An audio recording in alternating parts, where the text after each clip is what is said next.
As the sun timidly peeps over the distant eastern horizon, hundreds of men and women are up and ready for the day. Like everyone else, Mumbua is also getting ready for the day. She is a hairstylist in one of the salons located in Machakos, a town in the eastern part of Kenya. Like dozens of other hairdressers in this town, she will spend her day braiding and plaiting and will generally earn between 400 and 700 Kenya shillings for every hair extension or braid she beautifully positions on a customer's head. Hii kazi nilianza nikiwa mdogo. Nikiwa class 4, 5. Nikaanza, ilikuwa ngumu.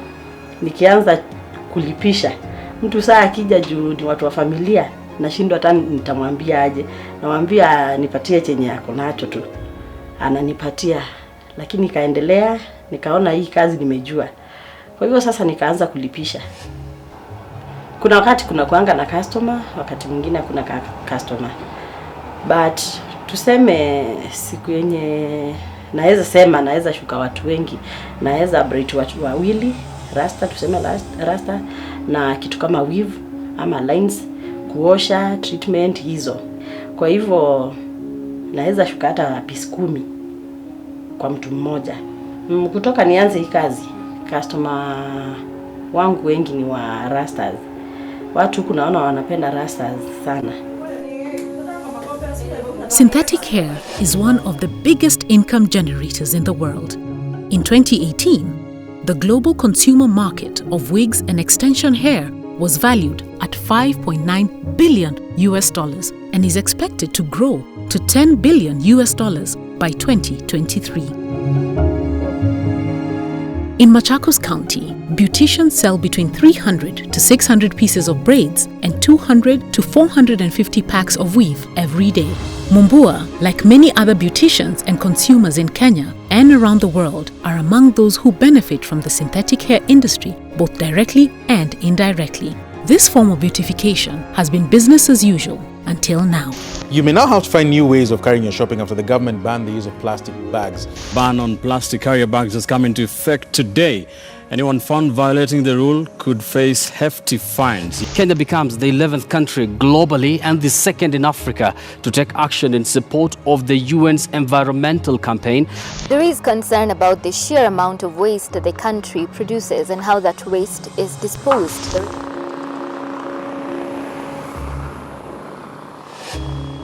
Nikibomoa watu, hizo manywele zote tunakusanya na peleka pale nje, kuna shimo la kuchomea takataka, naenda nazichoma hapo.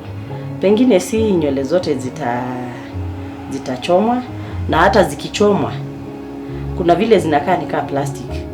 Kwa hivyo haziishi.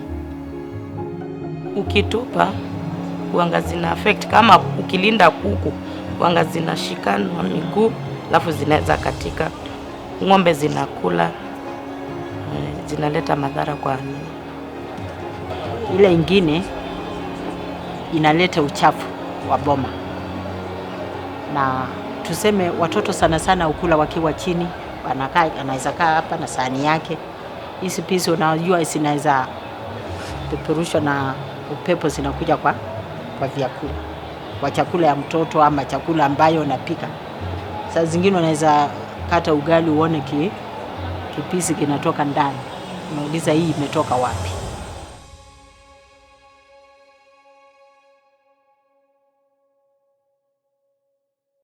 A number of African countries, such as Kenya, Botswana, and Rwanda, have instituted bans on several categories of plastics so as to ameliorate ecological degradation and pollution in line with the United Nations Sustainable Development Goals. Scientific evidence suggests that it takes up to 500 years or more for petrochemical products to decompose.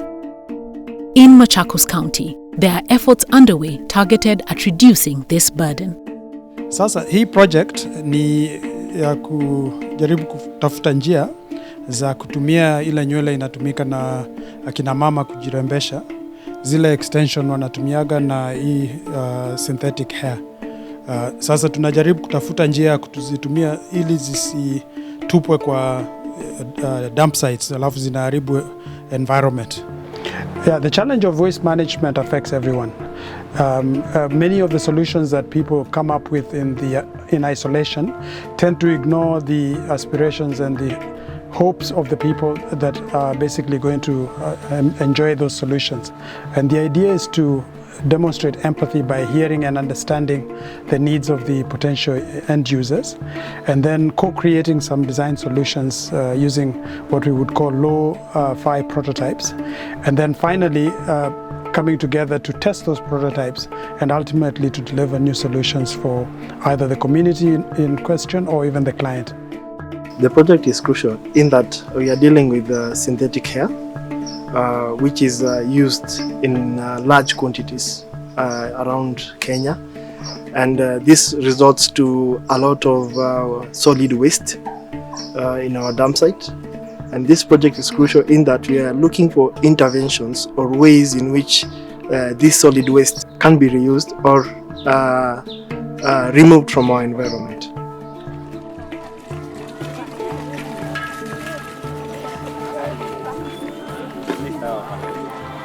By using the human-centered design approach, it is much easier to reach local stakeholders and walk them through a journey of discovery, creativity, and co-creation.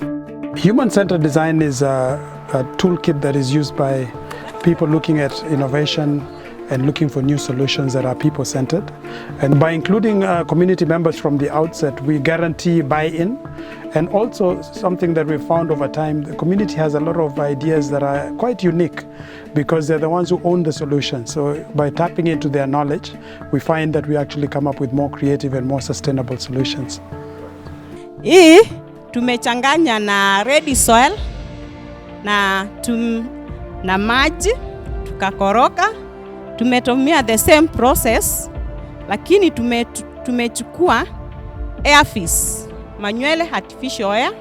Tumeona itakuwa na strength, yani ne lomu ubulaniti na isunda asane ichao ne lomu ukethi ai no tumbe nayo tiwo ina ndwithi ai nzie asijakuwa useless. Mnaenda mnachukua mnatengeneza mnachanganya na udongo na mnaweka tu kwa ile chumbi ya kawaida na inatokezea mzuri na tumechoma. Kabla ya kutoa kwa kichwa tutengeneze chondo, ilifanya kazi mara mbili, ikawekwa kwa kichwa, ikatolewa kwa kichwa, ikatuma chondo, ikatuma kamba. Nikaona ni afadhali hii piece na imezuia mambo mengi. Tulionelea ni vizuri hii manywele unaitumia kama pillow na uwezi itumia direct, unashona kezi ya ndani. Hii mattress pia iko na kitambaa ya ndani. Uwezi weka hizi manywele, unajua sinaweza dunga. The outcomes we were targeting was the ideas, getting ideas from the community on how we can actually utilize the waste hair. We came up with over 20 ideas, different ideas on how we can use the material on a different aspect. The information that we got from the community was very helpful in terms of their challenges with the same material, and with our design aspect, we also able to get solutions for those challenges. It has been quite enriching to be part of a solution that involves the communities. I've learned a lot from the women in particular that have got a lot of tacit and embedded knowledge in weaving, and also some of the solutions even the men who were involved came up with, one would not have anticipated unless you got involved with them.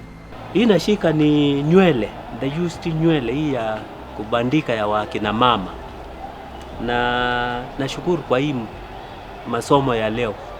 Hapo awali nilikuwa nafikiri ni nyuzi za size of fibers being dumped in a color, different colors. Lakini leo hii nimegundua ni plastic surmount. Sisi kama wa salon tulikuwa tunatupa hizo nywele.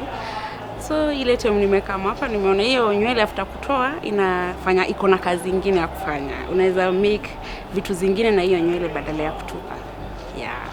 Kwa experience ile kikundi ilipata, kwanza walijua umuhimu wa hizi piece. Sikitoka kwa kichwa, unajua hapo zamani watu walikuwa wanachoma. Lakini ikitoka kwa kichwa unaweza itumia kwa njia nyingine. Unaweza shona kamba ya ng'ombe, unaweza shona kamba ya buzi, na hizo ndio vitu ziko nyumbani sana sana. Kwa hivyo hizi vitu zikitoka zinawekwa vizuri, unaiweka kwa mfuko, unaifua, alafu unaitumia. Unaweza shona hizi vitu chondo, ama ukiwa na nyingi unatengenezea huyo mtoto mattress. This is a generating activity. Na kama sisi walemavu, sisi hatutaki kukaa kwa barabara huko na yale masani tukiwaomba. Hatutaki kuomba. Tuletewe projects ndio tufanye hizo projects, tupate kitu ya kutusaidia na kusaidia our families. Tusukume Kenya ende mbele.